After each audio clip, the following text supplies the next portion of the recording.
উম্মতের উপরে যা করছেন, সমগ্র উম্মতের দয়াটা আমাদের দয়ার সামনে বিন্দু হবে, বিন্দু। মানতে মনে হয় চান না, ঠিক না? যে 1000 বছর বয়স পাইল আর আমি 60-70 বছর পাবো না। আপনার উপরে দয়াটাই সবচেয়ে বড়। আমি প্রমাণ দিতেছি, প্রমাণ দিতেছি।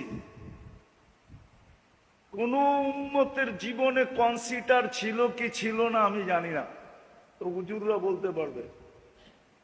কিন্তু এই উম্মতের জন্য কনসিডার আছে।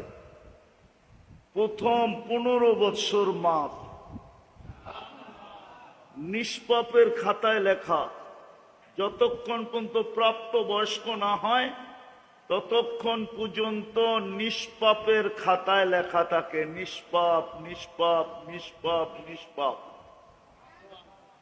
কলম তার বিরুদ্ধে যায় না, শুধু পক্ষে লেখে, বিরুদ্ধে লেখে না। রুফিয়াল কলম সবি হাত্তা ইয়াবলু। এটা আমাদের নবীজি এই হাদিস আমাদেরকে শোনাইছেন। 15 বছর মাফ, কনসিডার, আবারও কনসিডার। যতক্ষণ আমরা ঘুমাই প্রাপ্ত বয়স্ক হওয়ার পরে, যতক্ষণ 24 ঘন্টায় ঘুমাই, ওই ঘুমের সময়টাও কলম আমাদের বিরুদ্ধে যায় না, না, না, না। নাইম হাত্তা ইয়াস্তাইকিদ, রুফিয়াল কলম নাইম হাত্তা ইয়াস্তাইকিদ। ঘুমন্ত ব্যক্তি যতক্ষণ সজাগ না হবে কলম তার বিরুদ্ধে যাবে না। তাইলে এটাও কনসিডার, এটাও মাফ, এটাও এটাও এটাও।